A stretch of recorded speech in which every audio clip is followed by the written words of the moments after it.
Hello everyone, I am here with the new topic, that is coordinate geometry, and I will share you a very interesting story about coordinate geometry. Before that, I just want to discuss about integers. जैसा कि आप जानते हैं कि हम एक real number line बनाते हैं जिसमें सेंटर में हम 0 लिखते हैं, राइट हैंड साइड में हम पॉजिटिव इंटीजर्स एंड LHS में हम निगेटिव इंटीजर्स, और ये सारी वैल्यूज जो है इक्वल डिस्टेंसिंग में होती है। इस डिस्टेंस को हम यूनिट डिस्टेंस बोलते थे। अब आप ये इमेजिन करो कि हम एक एक्सिस लेते थे। अब अगर हम यही काम एक वर्टिकल एक्सिस के साथ भी कर दें, आप ये सोचो कि आपने इसको 90 डिग्री से एंटी क्लॉकवाइज घुमा दिया, तो जो पॉजिटिव इंटीजर्स थे वो ऊपर की तरफ हो जाएंगे like this, and the negative integers will be -1, -2 and -3. So from here we get two axes. This is called x-axis and this is called y-axis. Now this whole concept was given by Rene Descartes, और ऐसा बोला जाता है कि एक बार वो सोते समय कुछ विचार कर रहे थे, he was thinking something and he came to this idea that we can have a branch of mathematics where we can use some parallel lines which are horizontal and some vertical lines. So he compared this situation with the latitude and longitude of Earth. उनके दिमाग में यह आया कि जैसे अर्थ में हम latitude और लॉन्गिट्यूड बनाते हैं, ऐसे ही हम मैथ में एक नई ब्रांच हम बना सकते हैं जिसमें उन्होंने उसको कार्टेशियन प्लेन का नाम दिया। और जब हम किसी एक्स और वाई एक्सिस, दो एक्सिस की बात करते हैं, तो ये जो बनता है, जो एरिया जो होता है, इसको हम बोलते हैं एक्स वाई प्लेन, और इसी प्लेन को उन्होंने कार्टेशियन प्लेन नाम दिया। तो हमारा जो ये पूरा चैप्टर है कोऑर्डिनेट ज्योमेट्री, वो कार्टेशियन प्लेन से रिलेटेड है। In class 9th you have to study about Cartesian plane and the location of point in space, means in quadrants, which we will discuss now. And in class 10th you will be discussing about the distance formula, section formula and area of triangle and their application. And if you go to the higher classes, you will be having the coordinate geometry in 3 dimensions. So that is what a different thing. Now यहाँ पर जो आप दो axis ले रहे हो, x axis और Y axis, इसका मतलब ये जो कोऑर्डिनेट ज्योमेट्री होगी, ये 2 डायमेंशनल ज्योमेट्री होगी जिसमें हम एक्स कोऑर्डिनेट और वाई कोऑर्डिनेट लेंगे। तो सबसे पहले मैं आपको कार्टेशियन प्लेन के बारे में डिटेल में बताता हूँ। अकॉर्डिंग टू रेन डेस्कार्ट, उन्होंने कार्टेशियन प्लेन को ऐसे डिफाइन किया। Cartesian plane for him was like we have 2 axes. Let us call it x and y axis. This is taken universally. तो x axis और y axis को उन्होंने लिया, और कोई भी पॉइंट जो है उसको हम स्पेस में ऑन पेपर हम उसको रिप्रेजेंट कर सकते हैं। He called this point of intersection as origin, and this is x axis. We always write it as capital X and this is as capital Y, x axis and y axis. Then x axis is clearly horizontal line and y axis is a vertical line. These two lines are perpendicular to each other. They make an angle of 90 degree. Now he divided this into 4 parts. Cartesian plane को उन्होंने 4 हिस्सों में divide किया। अगर आप इसमें देखेंगे, अगर हम नंबर लाइन की बात करें तो जो ओरिजिन है उसको उन्होंने 0,0 लिखा। 0,0 से यहाँ का इसका मीनिंग है, हम एक कॉन्सेप्ट पढ़ते हैं जिसको हम बोलते हैं ऑर्डर्ड पेयर। इसको हम क्या बोलते हैं? Ordered pair. ऑर्डर्ड पेयर का मीनिंग ये है कि हमारे पास 2 एक्सिस है जिसमें हम पॉइंट को हमेशा x, y लिखते हैं। x is the distance of the point from y-axis and y is the distance of point from x-axis, which I will discuss now. And if we talk about the plane, इसमें आपको quadrant के बारे में बताया, और इसमें हम आप ये इसको नंबर लाइन के रिस्पेक्ट में अगर देखेंगे तो यहाँ पर हमारे पास पॉजिटिव इंटीजर्स होंगे, और अगर हम ऐसे माइनस साइड में जाएंगे नेगेटिव एक्स एक्सिस पे तो ये नेगेटिव होगा। जैसा कि मैंने अभी बताया था, अगर हम इसको टिल्ट करते हैं तो ये इंटीजर्स आएंगे +1 +2 +3 and similarly we'll have -1 -2 and -3. So now in this plane, if we consider any point in this portion, अगर कोई पॉइंट यहाँ पर हम लेते हैं तो उसकी लोकेशन जो है हम x एक्सिस और y एक्सिस पे देखते हैं. अगर आप इसमें देखेंगे तो यहाँ पर जो x एक्सिस पे इसकी वैल्यू है वो 2 और 3 के बीच में कुछ आ रही है. हम इसको अगर थोड़ा इधर लेंगे, अगर एग्जैक्ट लोकेशन की बात करें तो ये पॉइंट x जो है वो 2 है और y जो है वो 3 है. साथ ही साथ ये ध्यान देने वाली बात है कि ये जो पॉइंट है इसमें x भी पॉजिटिव है और y भी पॉजिटिव है. अगर कोई पॉइंट हम इस पोर्शन में लें तो यहाँ पर ये ऐसा कोई पॉइंट बनेगा. आप इसमें देखेंगे तो x पॉइंट जो है, जो x कोऑर्डिनेट जो है वो माइनस नेगेटिव है क्योंकि इस साइड में है और y पॉइंट अभी भी इसमें प्लस है. आप कोई पॉइंट अगर यहाँ लेते हैं तो आप इसमें देखेंगे कि x coordinate is minus and y coordinate is also negative.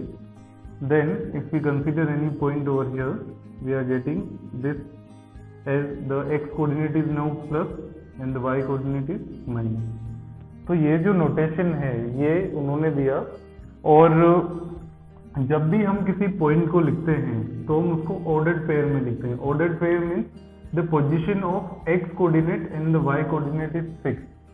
इस पूरे डिस्कशन में x और y की जो वैल्यूज है वो डेफिनेट है. मतलब आप हमेशा जो भी फर्स्ट वैल्यू लिखोगे, सपोज आई एम राइटिंग 2, -3, तो जो फर्स्ट पॉइंट है ये x कोऑर्डिनेट होगा और सेकंड पॉइंट जो है वो y कोऑर्डिनेट होगा. अगर x और y कोऑर्डिनेट हम लिख रहे हैं तो ही ये ऑर्डर्ड पेयर बोला जाएगा. तो हमेशा कोई भी पॉइंट होगा तो हम इसको x मानेंगे और इसको y मानेंगे.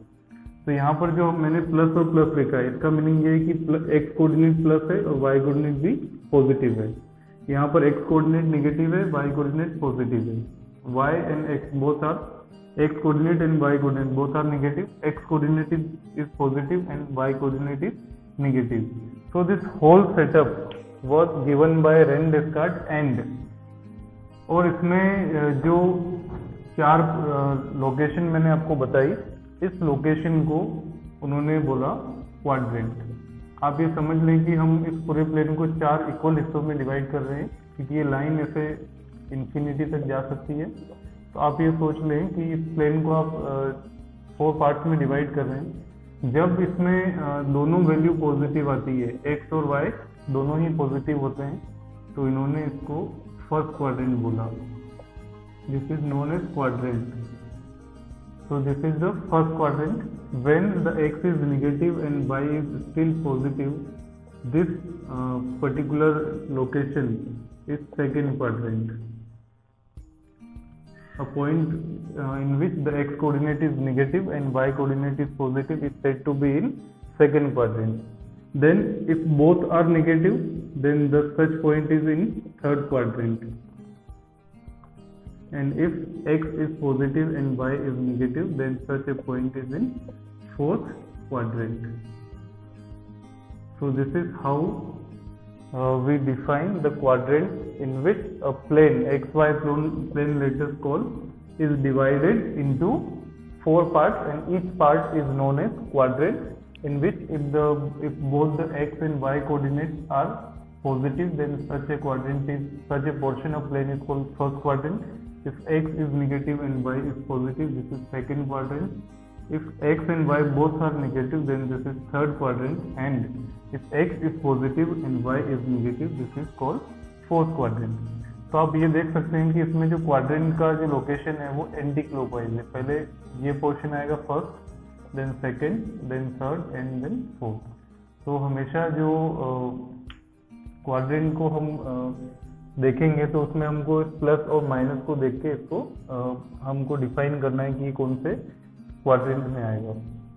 Suppose I take one very simple question. The question is name the quadrant in which the points will lie.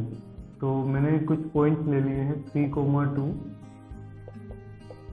4, -2, -3, 4 and D point -2, -1. In addition to this, I am taking 2 more points. I am taking 0, 4 and one more point 3, 0. Let us discuss about all these 6 points. First of all, when we talk about point A, ये जो point है वो कहाँ पे आएंगे, ये location हमको define करनी है. सबसे पहले फर्स्ट पॉइंट की बात करते हैं. X coordinate is 3 and y coordinate is 2. Both are positive, so definitely this is in the first quadrant. Second, 4, -2. X coordinate is positive and y coordinate is negative. So clearly it is the case of fourth quadrant, means x axis के right hand side में, y axis के नीचे, 0 से origin से नीचे y axis पे. तो ये fourth quadrant होगा. जब x negative है, y positive है, तो clearly this is the case of second quadrant. And when both are negative we call it as third quadrant. जब x और y दोनों ही negative होंगे तो ये third quadrant होगा. Then come to these 2 points. This is really important to discuss it here. जब हम x coordinate को 0 कर रहे हैं और y कोऑर्डिनेट नॉन जीरो है, तो ये पॉइंट हमेशा y एक्सिस के ऊपर आएगा. जब x एक्सिस 0 होगा तो x पॉइंट, x कोऑर्डिनेट जो है वो 0 होगा, तो वो पॉइंट हमेशा y एक्सिस के ऊपर आएगा depending on the value of y. मतलब ये जो पॉइंट होगा ये y एक्सिस पे, ये ओरिजिन है तो यहाँ पे 4 है, तो ये पॉइंट इस जगह पे आएगा. Then come to 3, 0, f 3, 0. Now the y coordinate is 0, means this point will lie on x axis. x axis पे सारे पॉइंट्स जो होंगे उनकी location y is equals to 0 होगा. अब ये पॉइंट कहाँ पर है? 3. So this is the origin, and if we talk about 3, let us suppose 3 is here, so this point is given to us, that is 3, 0. अब ये पॉइंट x एक्सिस के ऊपर है तो इसका y कोऑर्डिनेट 0 है, और ये पॉइंट y एक्सिस पे है तो इसका x कोऑर्डिनेट 0 है. तो हम ऐसा बोल सकते हैं कि अगर कोई पॉइंट y एक्सिस के ऊपर होगा तो उसका x कोऑर्डिनेट हमेशा 0 होगा, और अगर कोई पॉइंट x एक्सिस पे है तो उसका y कोऑर्डिनेट हमेशा 0 होगा. ये कॉन्सेप्ट हम आगे आने वाले डिस्कशन में, means specially if we talk about the coordinate geometry in class 10, then we will use this result as it is. So this is all about the basics related to the coordinate geometry. In addition to this, I just want to discuss some important notation regarding x and y coordinates. Whenever you will have x coordinate, जब हम ordered pair की बात करते हैं, तो मैंने आपको जैसा कि बताया कि हम इसको x, y लिखते हैं. तो जो ordered pair है इसमें x का स्पेशल नेम जो है, x is called abscissa. The name of x coordinate is abscissa and the name of y coordinate is ordinate. The name of y coordinate is ordinate. So this is the notation. X coordinate को हम abscissa बोलते हैं and y coordinate को हम ordinate बोलते हैं. So this is a special name which we have to learn, because in questions you will be getting that if the abscissa of a point is -3 and the ordinate is 2, in which quadrant this will lie? This kind of question you will have. Then abscissa means x coordinate. Suppose the question is if the abscissa is -3 and the ordinate is 4, then tell the quadrant in which the point will lie. So abscissa is x coordinate, so -3, 4. Clearly x is negative, y is positive, so this will lie in second quadrant. So this is how we use these two notation. Abscissa is x coordinate and y is known as ordinate in the xy plane, that is ordered pair. Whenever we write, x is called abscissa and y is called ordinate. So this is all about the basics related to coordinate geometry.